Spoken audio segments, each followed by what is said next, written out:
Welcome to the Chronicles of Lost Relations. What are the chances?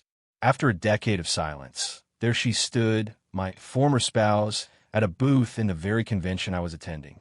I vanished to ensure that she, her new spouse, and his family would not locate me. And I had executed it exceptionally well, indeed. There she was, strolling by, completely oblivious to my presence. As that struck me, a concept started to form. I can certainly be a bit difficult when I choose to be. You might be curious about the reasons behind my ex-wife's family's interest in locating me.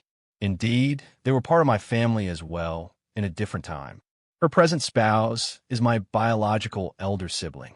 Indeed, that means his parents are also my parents, and his sisters are now my sisters as well. When everything fell apart, I just stepped away and built a new existence. For the past decade, I have been known as Victor Reynolds. Victor served as my middle name. And Reynolds, I noticed the sticker on a Reynolds window when I was in search of a last name. In high school, she went by the name Carla Bishop. We experienced the quintessential, prolonged high school love story. Initial infatuations, the grand prom night, and indeed, we were each other's first experiences. I believed I was in love with her, or perhaps I was just convinced she felt the same way about me. It appears that her affections were more directed towards my family's wealth. Indeed, my family was well off. My parents ran a medium-sized manufacturing facility. We produced electronic components.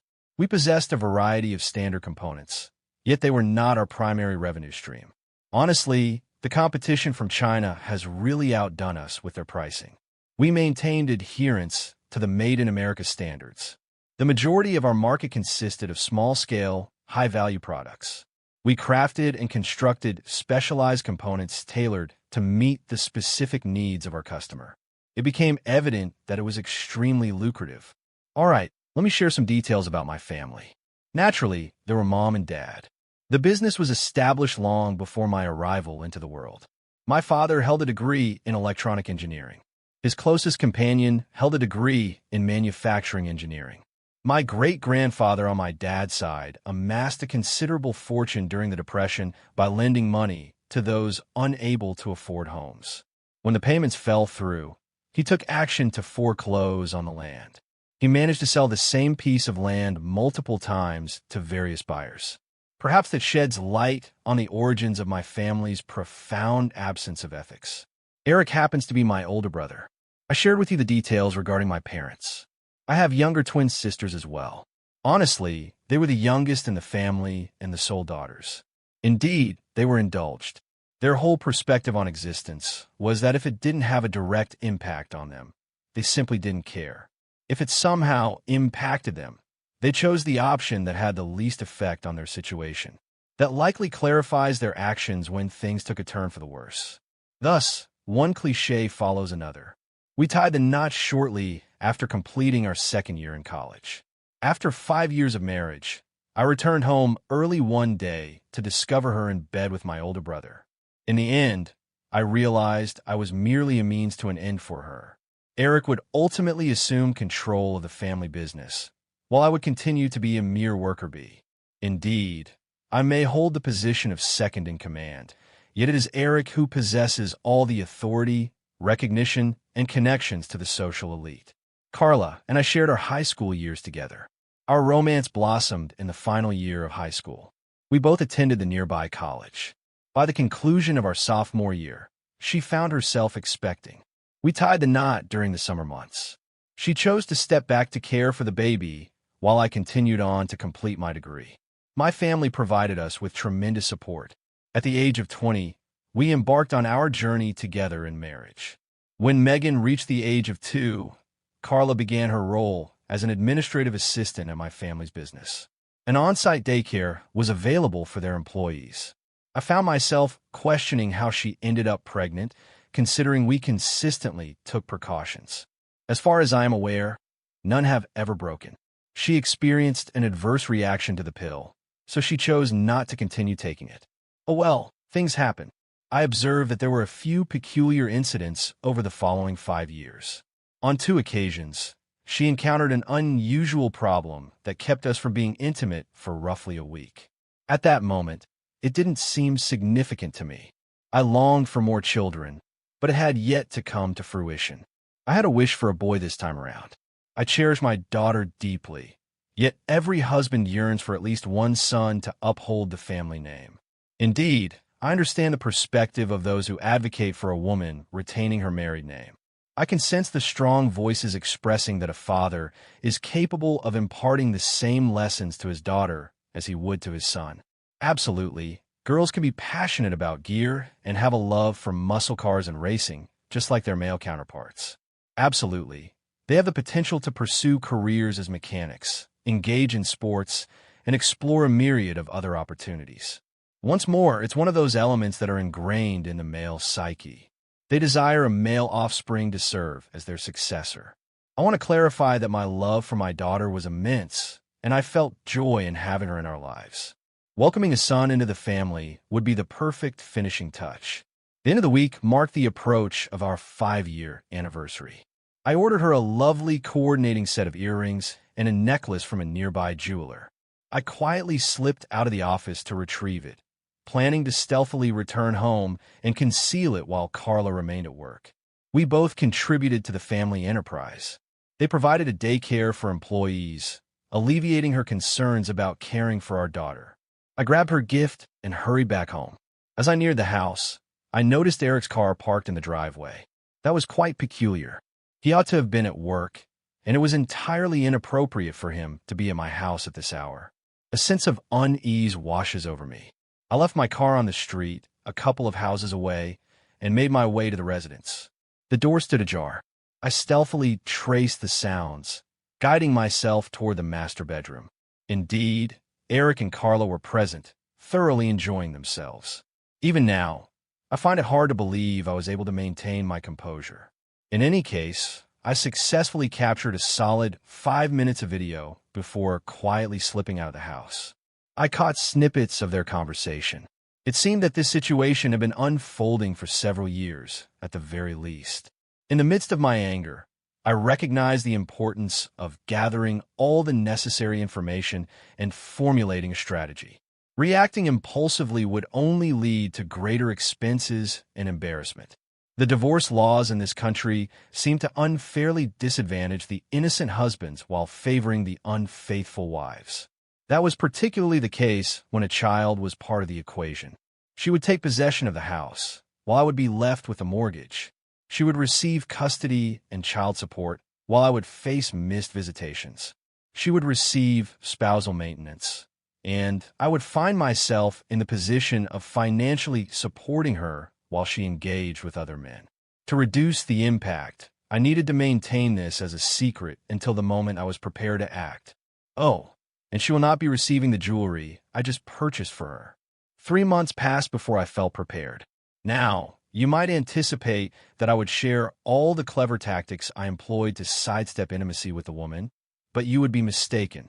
She possesses striking beauty and an impressive physique. I questioned her thoroughly. Moreover, it wasn't as if I was genuinely putting myself in danger of contracting an illness. She was just involved with my brother, not everyone in the town. If I suddenly started to avoid intimacy, it would raise her suspicions. No, I delivered an Emmy award-winning portrayal of the devoted husband and father. Furthermore, I had no desire to pay an unfamiliar person for that experience. I hadn't brought it up earlier, but I served as the IT manager for the company. It was clear that my family held such a low opinion of me that they likely never even considered that small detail. My team handled all aspects of software, hardware, and programming for every computer and machine within the organization.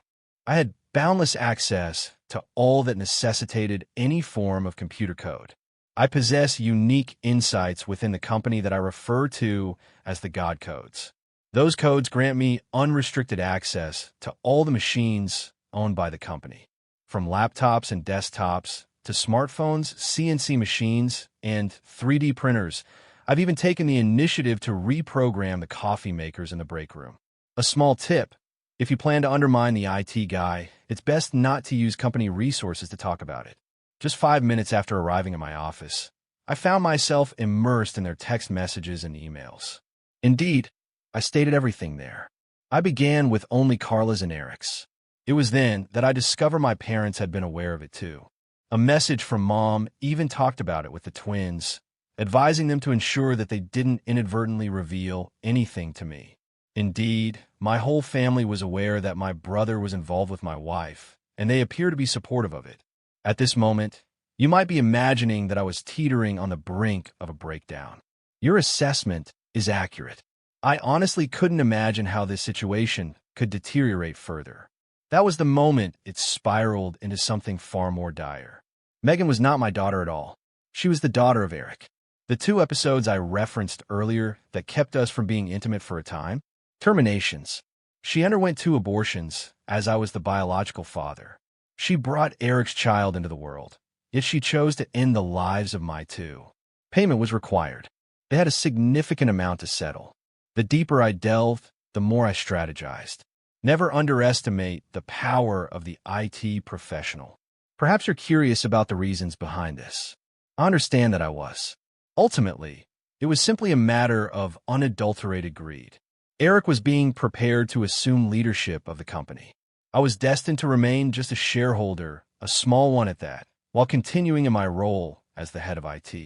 They intended to keep me in suspense for as long as possible before Carla finally requested a divorce to pursue a life with Eric.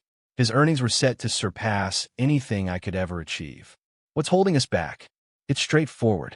They require my assistance to ensure the machines continued to operate smoothly until they could secure a replacement, should it become necessary.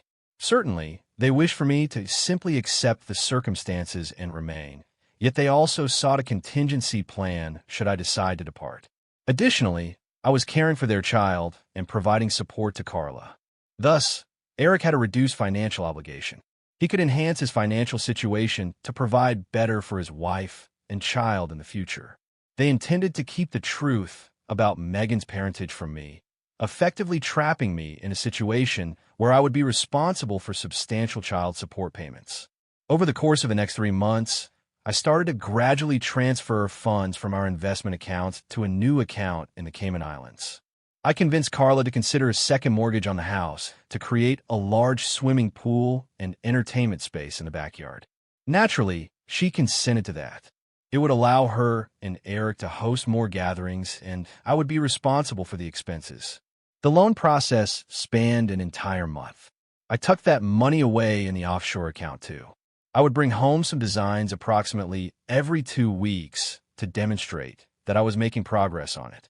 I created the designs on my own during my work hours. I even posted a notice on an online platform inviting bids for the project. We conducted interviews with 5 distinct contractors. I engaged a private investigator to install concealed cameras in the house during Carla's work hours. They featured high definition and included audio recording as well. All data was stored on a cloud server accessible solely by me, the principal investigator, and my divorce attorney.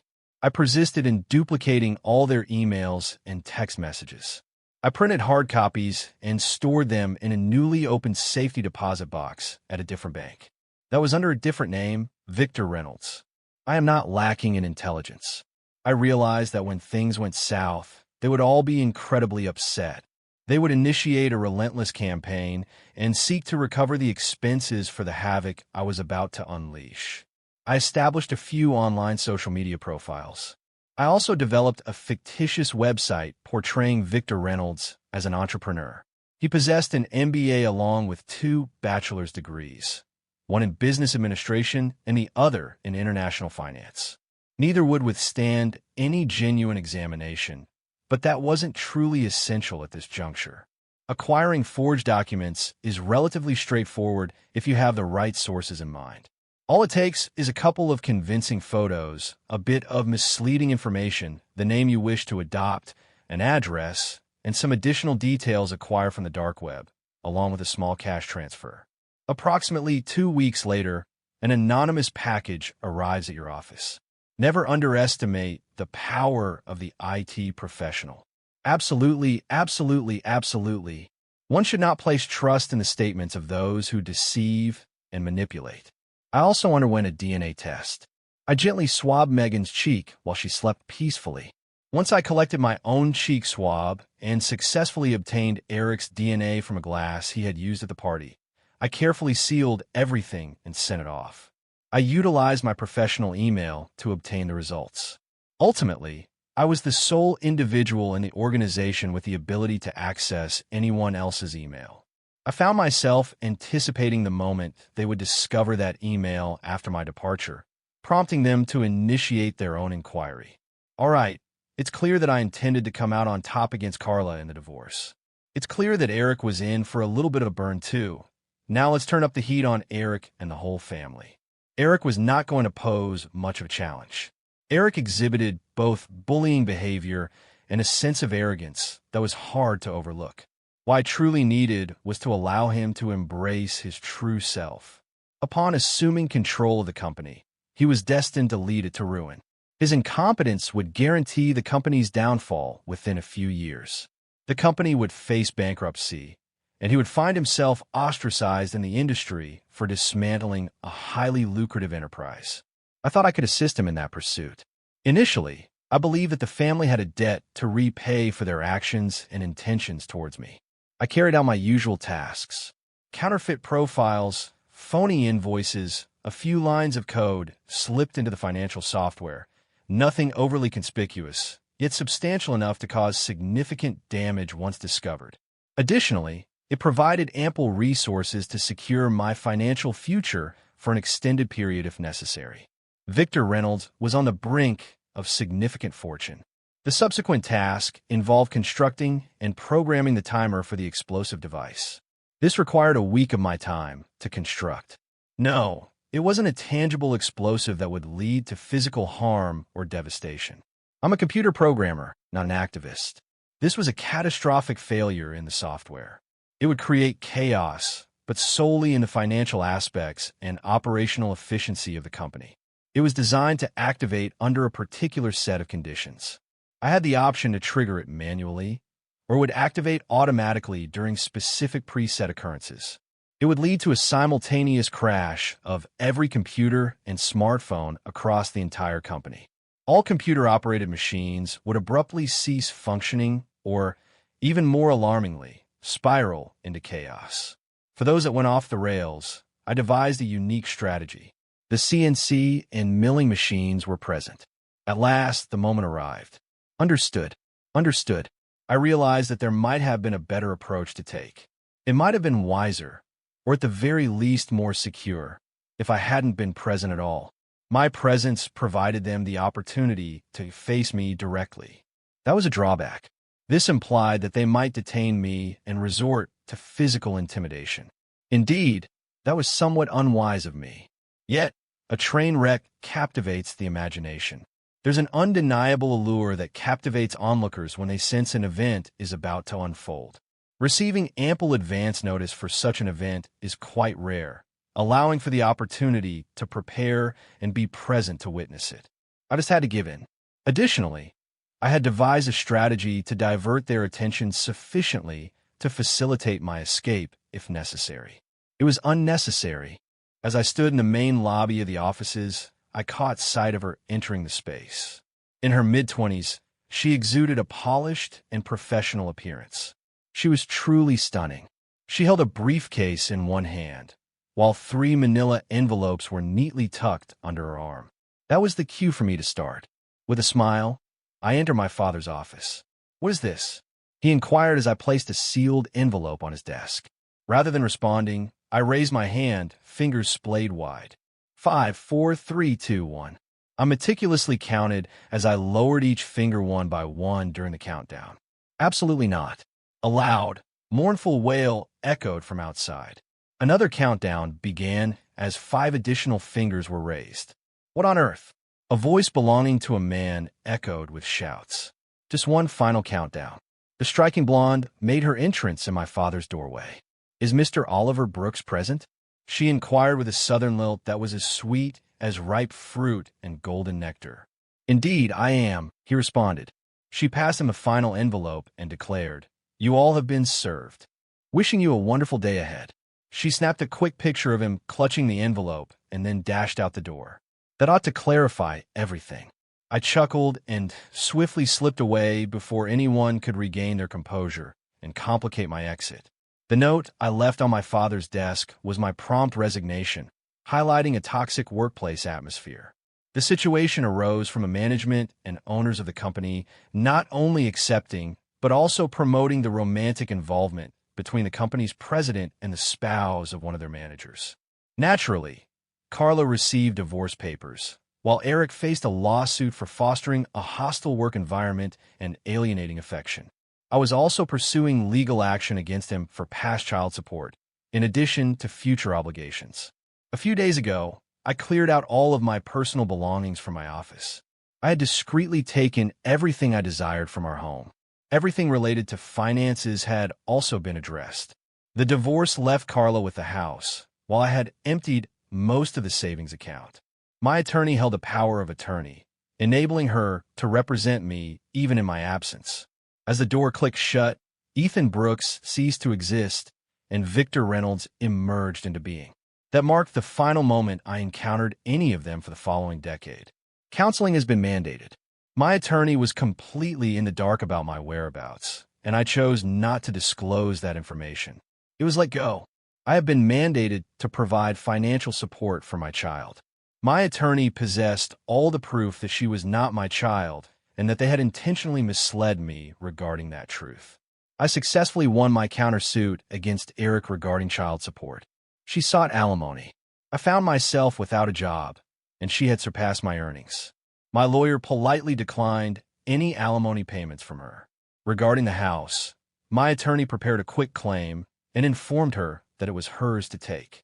The remaining assets that were present were entrusted to her. Eric settled in before the week had passed. I moved to the West Coast. The alienation of affections lawsuit proved to be fruitless, as is often the case. Eric was required to compensate me a few $100,000 for fostering a hostile work environment. The authority figure's affair with an employee spouse did not sit well with the judge. The company reached a settlement of approximately $2 million after it became clear that they were aware of and actively promoting the affair. I ultimately accumulated just over $4 million from the lawsuits and the funds I discreetly gathered, along with the investments and savings I secured. Indeed, she was entitled to half of the savings and investments, but good luck tracking me down or locating the funds. I held off for roughly 6 months after all the legal matters were resolved before I set off the explosion. It caused the servers to malfunction and altered all the programming for the CNC machines. Financial data vanished, and the machines started producing items that did not meet specifications. 2 weeks passed before everything was resolved. It has been 2 weeks without any output. That disrupted much of the scheduling and led to numerous missed deadlines. I ultimately decided to launch my own IT consulting firm. I established an offshore LLC to maintain my anonymity. I achieved a notable level of success. 2 years after my departure, I found myself in a traffic accident. It necessitated a considerable amount of facial reconstructive surgery. I chose to leverage that and adjusted a few aspects that I found unappealing. I always believed my nose was overly prominent, so I decided to reduce its size. I had a slight weakness in my chin, so I decided to have it corrected. Only a few minor adjustments. Having always disliked my chin, I've kept a goatee since I turned 18. With my chin reshaped, I started embracing a smooth, shaven look. With only a few small adjustments, my appearance transformed entirely from what it was previously. The trucking company that owned the rig that crashed into me was covering the costs regardless. Another shift was that I found myself in significantly better condition. I maintained a good level of fitness, but never pushed it to extremes. Certainly, I dedicated a few hours each week to the gym, though my sessions weren't particularly intense. It was primarily to ensure I stayed sharp. Following the accident, I underwent a demanding regimen of physical therapy that led me to develop a stronger commitment to my workouts. Initially, it was quite challenging, but I quickly realized that it significantly improved my mood. I started to realize that my appearance was improving too. In the past, my stomach had a flat appearance. Now it showcased a well-defined six-pack. My chest Legs and arms grew stronger as I built muscle. I transformed from a typical, slender office worker into a strong, self-assured individual. Absolutely, they were entirely to blame. The driver was speeding, had been behind the wheel for far too long that day, had falsified his logbook, and the truck was in dire need of proper maintenance. Ultimately, I found myself at the helm of the company following that experience. I promptly implemented new safety regulations and ultimately dismissed 5 drivers. The company's reputation enhanced, leading to an increase in business opportunities. I needed to meet with the NTSB regulators and present my strategy for enhancements initially. I ensure they are kept informed. As soon as the insurance company noticed my actions, the rates began to decrease too. My new policies spread quickly, leading to a remarkable boost in the business's reputation. We ensured timely and secure delivery. I brought on a few new mechanics and ensured that all the trucks and trailers received the proper maintenance they needed. With my consulting business, the trucking company, and a multitude of solid investments, I found myself in a very prosperous position. For the first time in a decade, my gaze fell upon my ex-wife from across the room. Once more, the familiar emotions of betrayal and anger started to rise to the surface. Indeed, I removed all of them from my life, yet they faced no consequences for their actions against me. I never truly exacted any form of retribution on any of them. At that moment, a wicked scheme started to take shape in my mind. I would repay them in the exact manner they deceived me. It was clear that Carla failed to recognize me. She strolled right by, met my gaze, and offered a smile. It was the kind of smile that a woman bestows upon a man she finds appealing. It wasn't overtly flirty. Rather, it was likely an unconscious way of conveying her attraction to him. This is set to be an enjoyable experience. I understood her vulnerabilities and drives. It was merely about selecting the right lure for the line. I possessed precisely the right lure required for this situation. Out of nowhere, an idea struck me. I took out my phone and glanced at the date. Indeed, flawless. My ambitions have grown to encompass even greater devastation. I simply had to persuade her that it was secure. I strolled over to the booth where she was seated. I found no value in what her company offered, yet it was best she remained unaware of that fact. I started to peruse the brochures laid out on the table, feigning interest. Are there any inquiries you have regarding our products or services? A soft, feminine voice inquired, feigning surprise at the sight of her. I responded, I do have a few questions, but unfortunately, I don't have the time at the moment to gather all the information I need. I have a keen interest in a few products and am considering the need for a substantial quantity of each. Regrettably, I am currently en route to a meeting. Understood. Could you swing by again later? Regrettably, I will not be free until around 7 o'clock this evening. I think that's when the expo wraps up this evening. Let me share my card with you. This evening, I'll be relaxing in my hotel. Feel free to call me, and we can meet up to discuss any questions you have. Indeed, the possibility of making a substantial order piqued her curiosity. Now to entice her to take the bait. Let me suggest this. I'll secure dinner reservations at Mario's for 7 o'clock. It's conveniently located in the hotel, and I've heard it's among the finest Italian dining spots in the city. Let's meet there for dinner, and we can talk about what your company brings to the table. With a purposeful gaze directed at her left hand, I continued, and you can also bring your husband along. Ultimately, it's a professional gathering. Oh, and here's my card for you. My name is Victor Reynolds. I am the owner of Ray Industries, LLC, and I have several businesses that could benefit from your products. Her smile widened. She likely had no personal knowledge of me, yet she was undoubtedly familiar with Ray Industries, LLC. I could almost visualize her eyes bulging with excitement, taking on the form of dollar signs. She then cast a lingering gaze at the tailored Armani suit I was wearing. That sounds wonderful. It will only be me, however. My husband was unable to attend this time. That's perfectly fine. Would you like to inquire about any of yours as well? Yeah, right.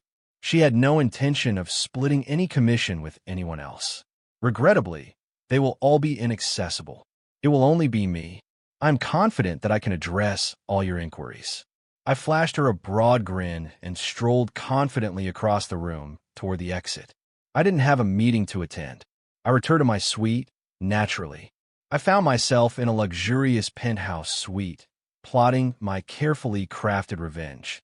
Once I had showered, shaved, and completed my preparations, I slipped into yet another Armani suit. I couldn't don the outfit I wore earlier. It would merely reveal that I lacked the wealth I aspired to possess. Upon my arrival at the restaurant lobby, I noticed that Carla was already present. It seemed she had truly spared no effort to make an impression. Her little black dress featured a daring neckline and a daringly short hemline. She stood in 5-inch CFM heels, and I found myself curious about whether she was adorned in thigh-highs or stockings paired with a garter belt. The daring neckline clearly indicated her choice to forego a bra, and the fitted dress seamlessly hugged her enticing hips, leaving no trace of panty lines. No longer was there a need to tease her with the bait. She was allowing me to place it straight into her mouth. This was bound to be a breeze. It teetered on the edge of monotony. Well, she really did respond to all my inquiries during dinner. She elaborated on the reasons her product outshined the competition. We deliberated on expenses and amounts. I expressed my admiration and assured her that when the time came to place the order, she would be our first contact. This week, I was unable to place the order as we were still figuring out the specifics, including the total size of the order, the distribution of units to various locations, and a few other matters that needed resolution. Any order we placed would arrive within the next 2 weeks. She was completely unaware that I had no interest in any of her products, and even if I were, I wouldn't buy them from her company. I would choose to go to her biggest rival instead. With dinner finished, I proposed that since it was still early, we might as well check out the nightclub next door for a drink or two. She was more than willing to oblige. I have a strong feeling that during her preparations for dinner, she seized the chance to search for my information online. It would demonstrate to her that my wealth was as substantial as it seemed. The way she grasped my arm and fit herself against me as we swayed, I found myself pondering whether she was contemplating another upgrade. Following a few drinks and a series of dances, we found ourselves in my suite. No, she wasn't intoxicated. She was fully aware of her actions. It was her idea to propose it. Indeed, I could perceive the glimmer of ambition reflected in her gaze. Oh, and I had realized while we were seated in the club that she was, in fact, not wearing any underwear. Without a hint of resistance, as I moved my hand along her thigh, she simply smiled and opened her legs wider, inviting me in. I'm not using hormonal contraception. She let out a soft sigh while I kissed and nibbled on her neck and earlobe. There's no need for concern. I've undergone a procedure. I'm allergic to latex, which means I can't use certain protections. I responded. Understood. She consented. She might have benefited from some deeper contemplation, yet I was making every effort to keep her mind occupied. We engaged in 3 rounds that night. The following day, she transferred all her belongings into my suite.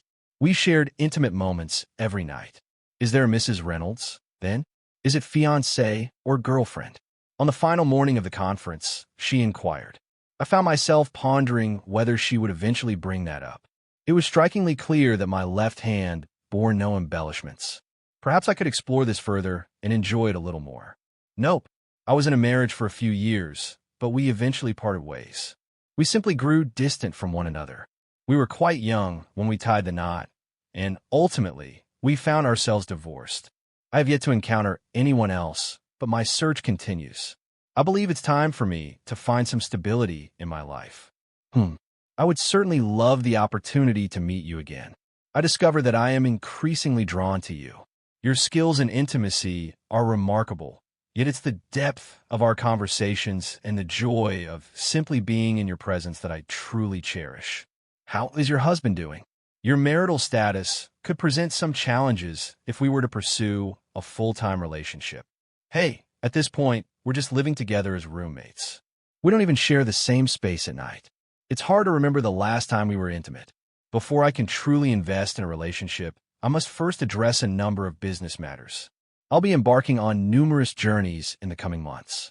I'll reach out to you once I'm done, if you're still around. Following 2 additional rounds of intimacy, we tidied up, gathered our belongings, and departed from the hotel. She chose her path, and I chose mine, vowing to stay connected. I tore her business card into pieces and discarded it in the trash while preparing to board the airplane. The following Monday, I reached out to a security firm that I had on retainer. They were to monitor Carla and my previous family closely for at least the upcoming months. Despite her assurances, it was clear that she and her husband were much more than mere roommates. The security company successfully installed concealed cameras and microphones throughout the residence. They typically engaged in intimacy 3 to 4 times each week. Absolutely, it was highly unlawful, but this security firm had an exceptional knack for uncovering information. I wasn't concerned with much of what they were doing, but I required some particular information. One revelation I encountered was that, unexpectedly, Eric remained utterly devoted to Carla. At least he is now. I can't definitively comment on the last decade. He also desired another child, ideally a son. I discovered that they had a special ceremony for the evening prior to any journey one of them needed to undertake. They both attempted to exhaust each other through their intimate encounters. That brought a smile to my face. 2 months had passed when I finally received the last piece of news I had been longing for. I observed the camera feeds while she arranged the living room in anticipation of Eric's return from work. I witnessed the moment when Eric entered through the door. "Well done, Dad. You succeeded in getting me pregnant once more." He was taken aback, then filled with elation. "What stage are you at?" he inquired. "Approximately 2 months. It must have happened either the evening prior to my departure for that week-long conference in Las Vegas, or it was the night I returned." It seemed she continued to think that I was incapable of producing results. She called and left a message, her voice trembling with emotion as she shared that she and her husband had found their way back to each other. "She can't just escape with me now." That brought a delightful laugh to my day. Following that, I had the security company take down all the cameras and cease their surveillance. I can gather the remaining information myself. I scheduled a reminder on my Outlook calendar for a few months ahead. It was nearly 9 months to the day since the conference had concluded. I was perusing the birth announcements in my hometown.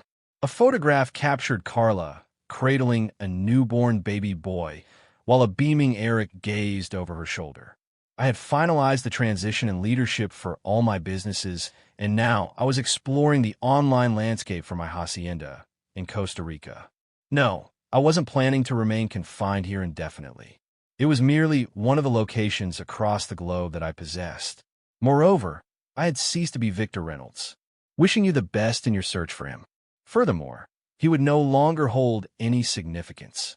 They would soon realize that it was merely a pseudonym after all. It's time to complete my retribution. I transitioned to a new Gmail account that I had created specifically for this purpose. Let's explore the narrative from Carla's perspective. 2 weeks had passed since the arrival of little Victor. I remain uncertain about how I succeeded in persuading Eric to choose that name. No, I was fully aware that Victor was not the father. Victor underwent a vasectomy and was no longer producing viable sperm. He even shared with me the medical report he had completed. Eric had somehow managed to get me pregnant the night before I left for the conference, or perhaps it was the night I returned home. I just wanted to call him Victor as a subtle reminder of the incredible week I experienced. My husband was overjoyed that we finally welcomed a son into our lives. Initially, he has been behaving somewhat strangely since a few days following the birth. I'm feeling a sense of unease. Something seems off. I had just settled the little one down for a nap. Megan sat in her room, likely engaged in a conversation with her friends through text messages. Just as I was preparing to begin dinner, the front door burst open with a loud slam. "You deceitful 304. Eric raised his voice at me. "How often have you betrayed my trust?" I was taken aback. Honestly, there was absolutely no chance he could have discovered anything about Las Vegas. All right, I had begun contemplating the idea of going after Victor. Eric possessed considerable wealth, yet Victor's riches far surpassed his own. Upon discovering that Eric and I were expecting another child, I realized I simply couldn't part ways with him. "What are you saying, Eric? I have always been faithful to you." Honestly, it's been more than 9 months since that event in Vegas. It's inconceivable that he could have discovered the truth. At the very least, There can be no evidence at this point. He tossed an envelope in my direction. At that moment, I became aware that his parents and the twin sisters had entered the house behind him. I managed to catch the envelope just in time, preventing it from tumbling to the floor. Who on earth is he? Eric, I'm completely lost on what you're saying. About 2 weeks ago, I received an email containing a link to a website featuring numerous videos of you with an unfamiliar man during the conference in Las Vegas 9 months prior. It also recommended that I have a DNA test conducted on the baby. It was mentioned that a few surprises would be included. A significant revelation is that I am not the biological father. After inhaling deeply a few times, he pressed on. I am curious about the true identity of Victor's father. I was taken aback. Eric is indeed his biological father. At that moment, I unsealed the envelope. The outcome stemmed from a DNA analysis. It was stated that Eric was not the father. It stated that there was merely a 40% likelihood of him being the father. Victor held a portion of the DNA that Eric had, yet there was an additional strand of DNA that neither of us shared. Absolutely not. Observe. Eric, it reveals that you and Victor share the same genetic makeup. Negative. It states that he possesses merely a portion of the same DNA. At the very least, it suggests that I would be in a partnership. He fell silent, a peculiar expression crossing his features. Oh my goodness. Ethan, the scream originated from my mother-in-law. Negative. It simply wasn't possible. Certainly, there may have been a faint similarity, yet Victor was undeniably not Ethan. The truth of DNA is undeniable. Eric was certainly not the father, yet he held a close familial connection to the true father. There were no other male relatives besides Eric's father who were close enough to be a match, and I ultimately had to clarify that I had not engaged in any intimate relations with my father-in-law. Victor was the sole man I had shared a bed with, and it dawned on me that week marked my fertile period. I was completely taken aback. In an instant, it struck me that Ethan possessed an extraordinary intellect when it came to computers. How difficult could it have been for him to forge a medical document like that? Then I recalled those 2 instances where I managed the situations following the 2 times I had unexpectedly become pregnant by Ethan. I had intentionally steered clear of having any children with him. In a twist of fate, I have just welcomed his son into the world. I had been involved with Ethan's brother while he was unaware.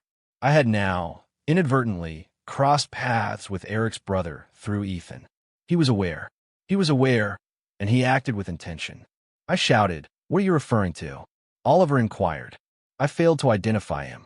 He appeared entirely transformed compared to a decade ago. I'm certain he saw me, though. He understood precisely which levers to pull.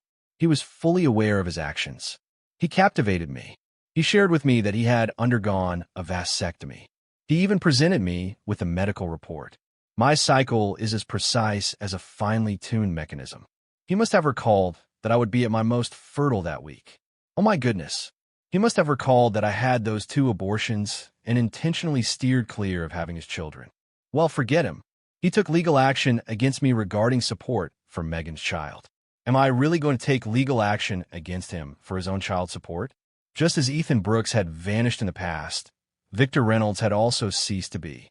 Eric's effort to pursue child support ended up being completely futile. It is impossible to take legal action against a person who is not real. Eric and Carla ultimately chose to remain together. He would be responsible for child support for both Megan and Victor until they completed their college education. He would also need to cover child support, spousal support, the mortgage on the house, and at least half of all their assets. It was more cost-effective to retain her. They remained united, yet the bond between them was irrevocably shattered. At this point, they found themselves in a marriage devoid of love, merely coexisting as roommates who shared certain advantages. They still engaged in intimacy from time to time, but it was merely a physical connection. The intimacy had faded away. At that moment, it was merely 2 individuals satisfying their desires. The house was sold, and they discreetly parted ways the moment Victor headed off to college. There's no need to be concerned about young Victor. Indeed, he may not have been the child of the preferred sibling, yet he remained an adorable and joyful little one. His grandparents continued to indulge him. and his mother retained her nurturing instincts. The choice was firmly established to keep his true lineage a secret from everyone. Moreover, Eric had always desired a son. They ultimately chose not to have any additional children. I eventually found myself walking down the aisle once more. Our family consists of 3 children, a son and 2 daughters. I shower them with affection endlessly. From time to time, I find myself reflecting on my other son who is out there. Indeed, it would be wonderful to spend time with him and have him in my life, but unfortunately, that is just not feasible. Maybe once he turns 18, I could consider discreetly getting in touch with him.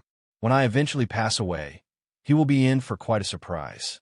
He is named in my will. Throughout the years, I have sent my parents 4 emails without revealing my identity. The first thing I shared was that I got married, a wedding they were obviously not part of, and a daughter-in-law they would never have the chance to meet. The subsequent 3 emails conveyed the joyful news of their grandchildren's arrivals, yet they would never have the chance to meet them. This was my method of allowing them to experience the void they created in my life. I've heard they've invested a considerable amount in private investigators to locate me and my children. Wishing you all the best with that endeavor. You may believe I'm at fault, and I won't dispute that, but don't forget what they did to me. I thought a bit of retribution was justifiable. My brother deceived me, so I reversed the situation. My former spouse deliberately decided against having children with me, only to have a child with him instead. I managed to persuade her to have my son while she was still married to my brother. To me, that's what justice looks like. Dear listeners, we invite you to share your insights in the comments section below. Also, remember to like, share, and subscribe.